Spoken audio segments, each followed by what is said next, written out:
berada di Lebak Cawene.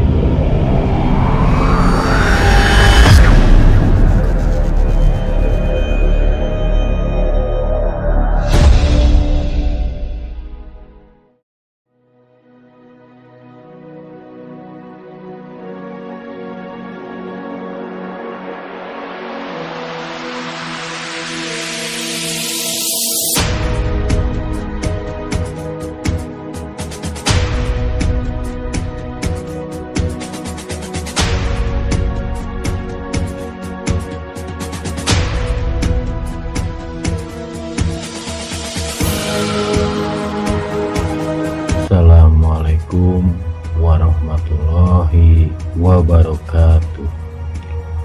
Sampurasun kasadayana. Mudah-mudahan kita semua diberikan kelancaran, kesehatan, dan rezeki yang diridhoi oleh Allah Subhanahu wa Ta'ala, dimudahkan dalam segala hal menuju tujuan kita. Amin, amin ya robbal alamin.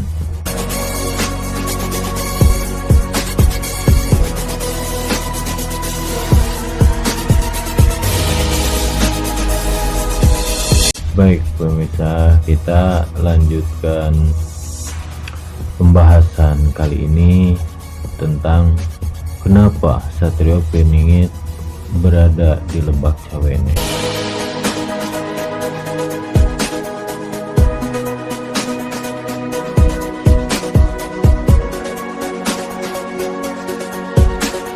Kenapa Satrio Piningit ada di Lebak Cawene? Kita belajar tentang Lebak Cawene dulu. Hakikatnya Lebak Cawene.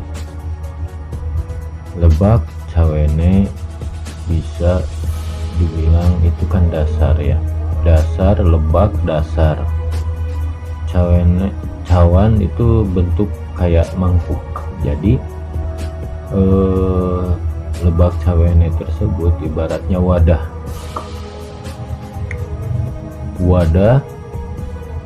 yang di dasar gitu kan. Nah, hubungannya Satrio Piningit berada di Lebak Cawene, beliau untuk mempelajari dasar dari apa yang telah Tuhan berikan kepadanya. Karena seorang Satrio Piningit kan nggak belajar ibaratnya ilmu kebatinan. Beliau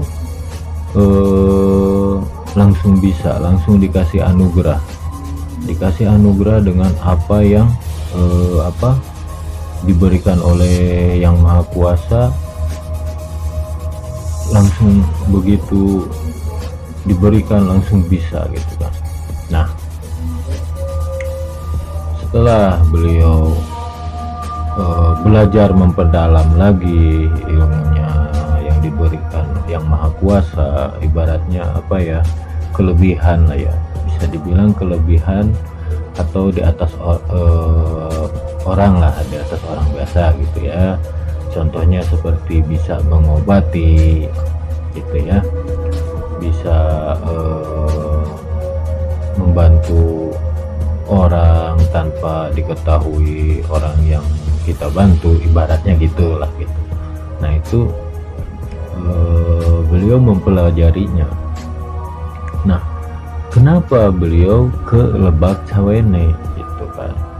Nah, Lebak Cawene itu kan dibilangnya mangkuk atau cawan, atau ibaratnya wadah kosong. Kenapa ada wadah kosong atau cawan? Nah, kan Lebak Cawene ya. Nah, kita pergi ke Lebak, ke dasar, sambil membawa cawan. Untuk apa? Gitu kan. Hakikatnya setiap kita bertemu orang, kita harus membawa cawan atau kita anggaplah gelas kosong. Kita harus membawa gelas kosong. Supaya apa? Untuk kita isi gelas kosong tersebut dengan air. Begitu. Supaya apa? Supaya kita bisa minum air tersebut. Mungkin yang saya jelaskan barusan perlu dipikirkan dan dirasakan lagi ya. Bukan maksud saya tidak to the point, langsung ke intinya gitu kan. Kalau saya to the point, ibaratnya kita nggak sama-sama belajar gitu. Nah, saya hanya menerangkan supaya kita sama-sama belajar, supaya kita sama-sama belajar berpikir bahwa kita tuh harus gimana gitu. Jadi sama-sama belajar gitu.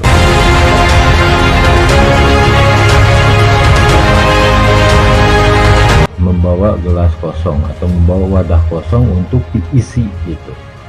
Nah, kenapa lebak gitu Pak? Karena seorang Satrio Piningit sudah diberikan kelebihan oleh Yang Maha Kuasa. Ibaratnya contoh begini, kita diberikan rumah lah ya misalkan ya, atau kita diberikan kendaraan lah, kita diberikan kendaraan gitu kan, tapi kita belum bisa menjalankan kendaraan tersebut gitu. Otomatis apa yang harus kita lakukan? Ya belajar gitu kan, belajar cara menjalankan kendaraan tersebut begitu. Nah, Satrio Piningit berada di Lebak Cawen itu untuk belajar apa? Belajar ibaratnya kalau rumah itu pondasi ya. Jadi awal mula itu pondasi gitu. Nah, untuk belajar pondasi tersebut supaya tidak salah untuk menggunakan apa yang sudah diberikan oleh Yang Maha Kuasa kepadanya. Makanya beliau berada di Lebak. Lebak itu bawah, bawah itu kan bisa disebut dasar. Dasar itu kan pondasi, itu pondasi kan lebih dasar. Rumah dibangun lewat harus bikin pondasi dulu. Itu kan mengendarai kendaraan, kita harus belajar cara mengendarai kendaraan tersebut. Itu kan pondasinya, cara kita supaya bisa mengendalikan menjalankan kendaraan tersebut begitu. Nah, jadi intinya beliau Satrio Piningit sedang berada di di Lebak Cawen. Beliau hanya untuk memperbaiki atau belajar pondasi supaya beliau tidak salah menjalankan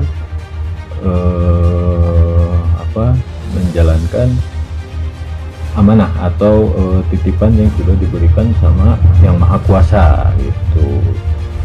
Nah, apa yang dibelajari oleh beliau gitu, fondasi itu yang seperti di video saya bilang, yang beliau pelajari itu fondasinya. Fondasi yaitu ikhlas.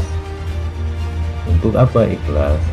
Kita selalu menerima apa yang telah Tuhan berikan gitu, dengan lapang dada, dengan ikhlas, ridho itu kan, ibaratnya ridho. Mau apapun, seburuk apapun kita pengalaman hidup kita, tetap kita harus ridho menjalaninya, itu kan.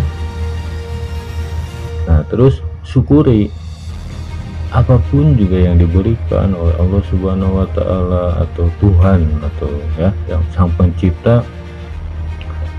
Kita harus menyukuri, maupun sedikit itu, atau kita hanya bisa ibaratnya makan lah ya, makan sehari sekali itu juga hanya dengan garam misalkan lah gitu ya, atau enggak makan sama sekali ya tetap kita harus syukuri begitu ya. Nah, itu fondasi atau dasar, itu dasar untuk menggapai ibaratnya ridhonya lagi gitu. Setelah mendapatkan dasar tersebut, fondasi sudah bagus, beliau baru akan yang dibilang mungkin ya, yang dibilang Ratu Adil atau gimana gitu kan. Jadi pelajari lagi yang saya jelaskan ini, rasakan lagi, pikirkan lagi gitu kan.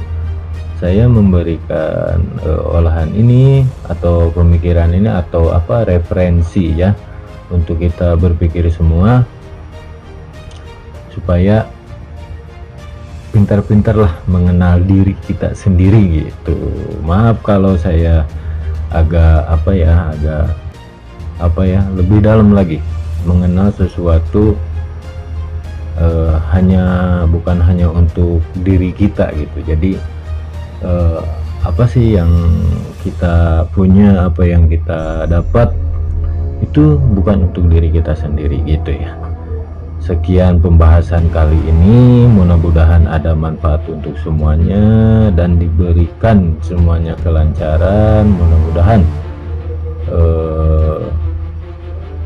diselamatkan dunia maupun akhiratnya oleh Allah Subhanahu wa Ta'ala. Wassalamualaikum warahmatullahi wabarakatuh.